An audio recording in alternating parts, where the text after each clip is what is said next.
Hello everybody, welcome to Red Tool House. Before you add pigs to your homestead, I want to talk about 5 important questions you need to ask yourself, and you better have pretty good answers for them. So come along, let's get into it. So I'd mentioned in an earlier video how we are actually phasing out the pigs that we have, and we're going to start rebuilding our herd, rebuilding our genetics. And through the winter of doing that, I want to look at this process through the lens as if I was starting all over again. That way I can just kind of forget all that I've done and start from scratch mentally to see what changes I need to make. So I got to thinking, I want to take you all along with us all the way back to the very beginning of an assessment, and that is, if you're thinking about adding pigs to the farm, do you have some of these key elements taken care of, or have you considered them at least, before they actually come and land, set foot on your property? So I sat down and thought, I think these are the 5 most important questions you need to ask yourself based upon my experience of 12 years of raising pigs and, of course, interviewing over 130 people on our Pastured Pig podcast talking about what they've done. So here's my top 5 questions, and I'll give them to you now, and then we'll go step by step through each of them. Number 1, how many pigs to start with? Number 2, what breed of pig should I get? Number 3, how am I going to feed them?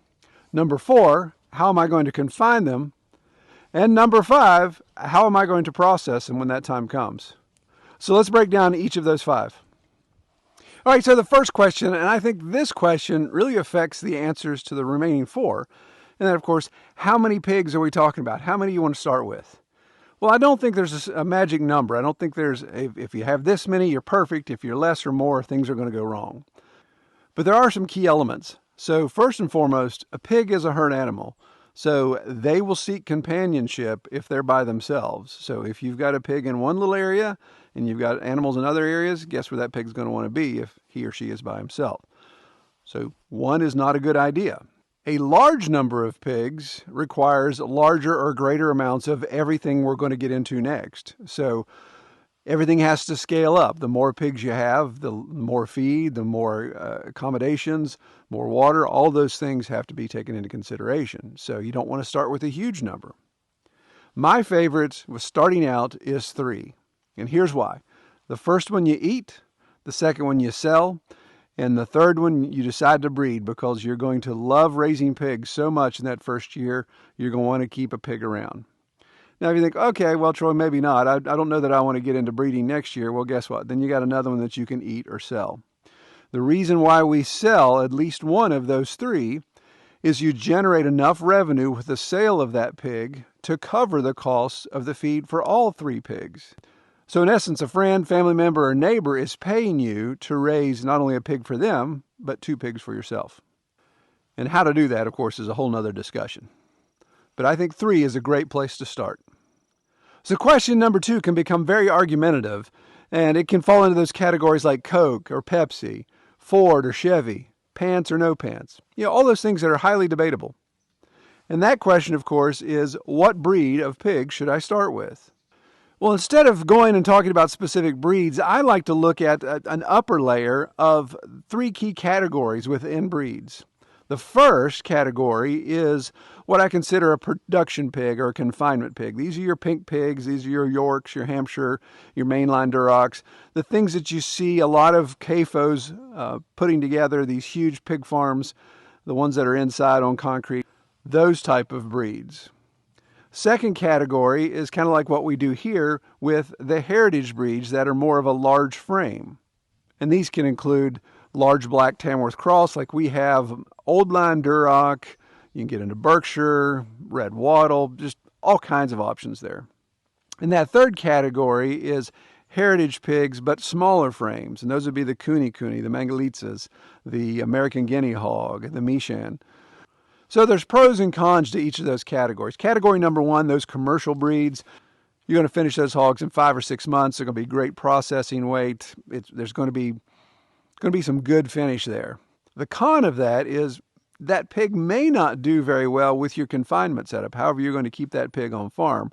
If it's more outside and more natural, they necessarily haven't been bred to do that kind of thing.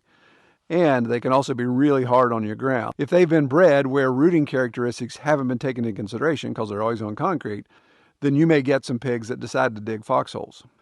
Category number 2, that full-size heritage breed. The con of that is you're going to have longer finishing times. So instead of that 6-month window, you may be going 8, 10, maybe even 12 months on those larger frames. Now, I think that trade-off's worth it on our farm because you get better quality of pork, the marbling's better, I think the flavor's better. They handle outdoors a lot better. Their natural instincts really haven't been bred out of them, so they can still hang out and forage, they can eat grass, they can do those type of things. And I've noticed that the heritage breeds don't seem to be as hard on the ground. It just depends on how you move them around. In that third category, that small frame heritage, that's the lard pig category. So with the Coonies, American guinea hogs, all those, the pros of those are, obviously they're a lot smaller, so they take up less room, require less feed input, require less water. Less ground to be on, maybe a little easier around kids if you have young kids on your homestead and you want to worry about that. But I think one of the biggest cons of that is just the yield. So first of all, we're talking about smaller frame pigs, so that hanging weight or that finished meat is not as much as you'd like it to be. And you take in the simple fact that those pigs take almost 2 years to finish out, 20 months usually. Then that's a lot of time to have a pig on farm to worry about keeping alive and fed and watered, to go all the way up to processing and then get a disappointing yield. Along those same lines, they are lard pigs, so that hanging weight that you get after processing, you can count on 40 to 50% of that hanging weight being all fat. So if you don't have a lot of use for lard and you don't factor lard into your diet that much, then you're not going to get nearly as much yield as you want. So here on our farm, 12, 13, I don't remember, more than a decade ago, we started with, just bought the first pigs I could find. So we started with a landrace, we had a Hampshire, and then we played around with some mainline Durocs. And they finished great. 6 months, great pigs. They were hard on the pasture. I didn't have disease issues, but they were really tough on the pasture. So that's why we switched to more of a heritage breed. So I want to take this time to do a shout out to this week's video sponsor, and that's Vek Trail Cameras. Vek sent me 2 of these solar panel powered trail cameras, and I've really been impressed with the features they have. So I've placed 2 of these in different spots on the farm just to see what's going on. Curious to see, back at the retreat, I wanted to see just what kind of critters are walking through. There's no feed on the ground, it's just a little clearing in the back there, a little bit of grass. And it's amazing what we've seen. We've seen fox, we've seen coyote, we've seen tons of deer, we've seen raccoon, we've seen a lot of turkey, and some very playful squirrels as well.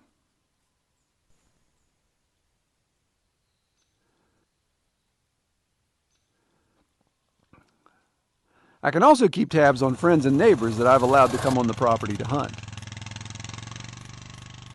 These cameras, as you can see, have really good night vision, motion detection, solid. I love the solar panel because I don't have to worry about batteries. These little panels generate enough power to keep the battery fully charged. I've yet to see it go below half, and I've had them mounted for over 2 months now. The camera can take still pictures or it can take video clips. You can adjust the length of the clips. You can adjust all the triggers. There's all kinds of features you can do. The neat thing I like about it too is it's Wi-Fi and Bluetooth enabled. So all I have to do is roll up within proximity in a side-by-side, whip out my phone, open the app, and I can download all the images to my phone, or I can look at the images on the card. I don't have to get out and take the card out of the camera and put it into a computer or anything like that. I can do everything through either Wi-Fi or Bluetooth. They also make this model in cellular. So if you're in a region where you have cell service, then you can also communicate with the cameras via your cell phone. Out here in the middle of nowhere, we don't have cell service, but the Wi-Fi and Bluetooth work great for us. If you want to know more about Vek, I'm going to put some links down in the video description. You can check them out. Really good Christmas present as well. So question number 3 is, how do I plan to feed them? And that's not like, well, I plan on putting food on the ground and watch them eat it. There's more to it than that. First is the acquisition of the feed. So if your options are only retail box stores like Tractor Supply or Rural King, those type of things, and you're buying the 50-pound bags of pig pellets or swine feed, then those retail costs are going to be really high. And that's going to make your overall cost of raising these pigs higher. I strongly recommend before you get your pigs, you look in your region and see if you can find a feed mill. If you can't find a feed mill locally, see if you've got some other farmers that travel long distances to feed mill, and maybe you can do a co-op where you're buying larger amounts of feed in bulk, bringing it back to that central area, and you get a portion of that. Do the math. You may discover that it's worth driving as far as 2 hours away to get feed in bulk, so you're getting a much lower price, and bringing it back to your farm, your homestead, to store it, versus having the convenience of weekly just stopping by Tractor Supply. So you just got to do the math on that. And of course, if you decide to factor in non-GMO, organic, soy-free, corn-free, all of those type of things, then that's going to drive the price of that feed up even higher. So you need to make sure you've researched that prior to getting your pigs. And another key point about feed is the protein percentage. When you're looking at feed, just don't go with the cheapest. When your piglets are just starting out, you need that higher protein. And that's usually what affects price. The more protein, the higher price per pound. We like to start our piglets just after they've been weaned with a 16% protein. And then when we get close to the finishing months, we drop back down to a 12%. So feed, of course, is your single biggest expense with raising hogs. So you got to make sure that you've got the budget to do it. You got to see this through to the end. So if you're raising a 6-month finished hog, or you're raising a 10-month finished hog, or even a 20-month finished hog, you got to do the math to make sure you've got the budget to do it. Because that pig's not making you money as it's walking around. It doesn't make you money until it's hanging in the freezer. So here's a simple calculation I recommend. If you're getting pigs starting out that have been weaned, hopefully they've been weaned around that 6 to 8 week mark. Let's say 8 weeks for easy math. So if you're going to take a pig that requires 10 months to finish, then you've got 8 months feeding left, because the 8-week pig, of course, is 2 months. So you've got 8 months left of feeding out. With piglets, we like to start out around 3 pounds a day on average, and then goes up as high as 5 pounds a day as the pigs get closer to finish weight. So let's just say for easy averages and calculations, let's do 4 pounds a day. So that 8 months, 4 pounds a day, that's 240 days times 4 pounds. That comes to 960 pounds per pig for its entire life cycle. Now, as our example, I pay 16.5 cents per pound for my feed. So you do that math, 16.5 times 960, that comes to $158.40 per pig for its life cycle. So if you've got 3 pigs, 158 times 3 is the amount of money you should expect to lay out. Now again, there's margins of error there. It could go higher or lower. And of course, it's definitely based upon how long you're feeding that pig and what the cost per pound of your feed is. So question number 4 is, how do you plan to confine them? Obviously, you can't do free-range pigs. I don't recommend that at all. So how are you going to keep them on the spot of the homestead you want them to be, and off the spot of the homestead you don't want them to be? This is our electric fences are for our really tall pigs that we have. So there's really 3 main options there when it comes to confinement. You can do tight quarters, closed-off paddocks, something very small, a confined area. You can do an open pasture, so that's the grassy area, movable fence. You could use the pig netting, kind of like the poultry netting, where you're moving the pigs around. Or you can do a hybrid, a woodlot pig setup, where your pigs have access to the woods. You maybe have a mixture of permanent fencing and movable fencing as you rotate them through larger paddocks in your woodlot. Obviously, we do option number 3 here because of our terrain and the simple fact I don't have a lot of cleared land. Honestly, now, after 12 plus years, I'm not opposed to any 3 of those options. You may think, well, Troy, wait, confinement. I thought you were a pastured pig guy, that you wouldn't confine a pig. I have learned over the years not to be dogmatic about specific things, especially if I'm ignorant to them. And with the Pastured Pig podcast, I've been introduced to so many people that don't necessarily have the acreage or the space to allow pigs to be out on pasture or woodlot. So they have to confine them, but they incorporate deep litter, they incorporate some other methods to not only let those pigs flourish, but to produce some great byproduct like compost.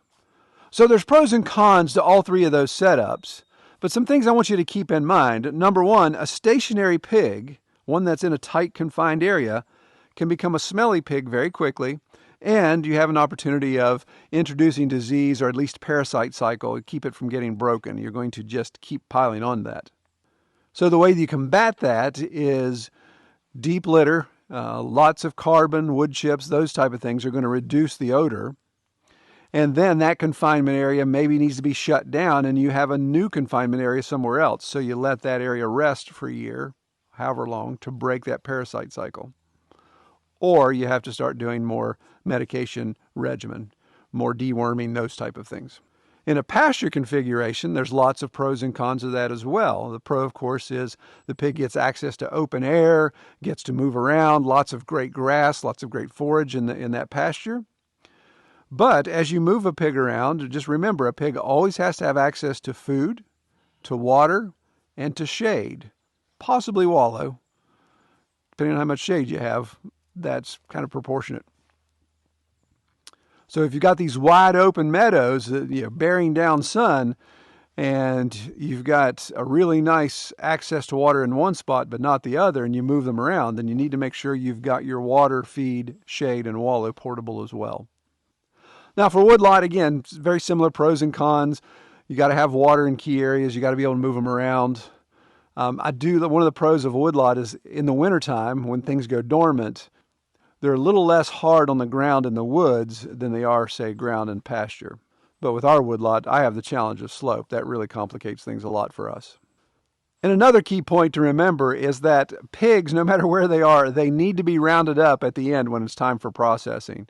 Whether you're going to do the processing on farm or you're going to load them into a trailer and take them somewhere, you need to have the opportunity to round them up in a tight quarters to be able to load them or to be able to dispatch them for processing. You don't want to be up in the middle of the woods putting down a 300-pound pig and then figure out how to get it down to your processing area.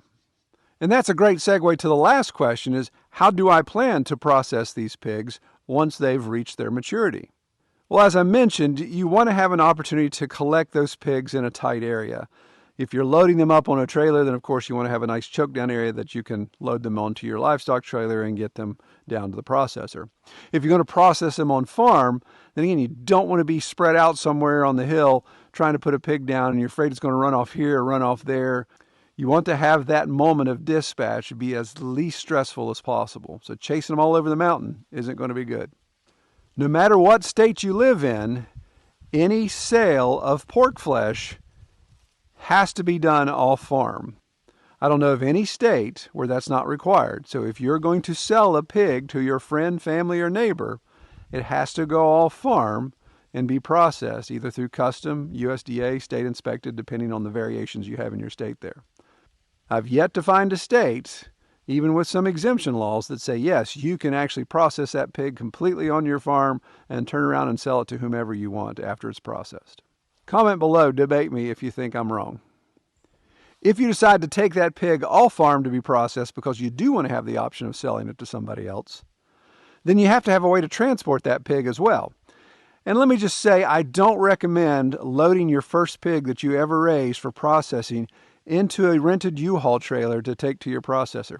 I don't recommend that. Ask me how I know. Believe it or not, I did get my damage deposit back. Now, at a homestead level, 1 or 2 pigs, and you decide to process on farm, I think that's great. We've done some on-farm processing before as well. It gives you a lot of freedom. Keep in mind, it's very hard work. It's something you want to do at a specific season, so during the cold season, unless you have a large cooler to hang that carcass in. Keep in mind, it requires hard work, it requires skills, and it requires the necessary tools to do that processing effectively. And please don't think you can take your grandma's mixer that has a little grinder attachment to it and grind up a market weight pig for sausage. You're going to burn that thing up.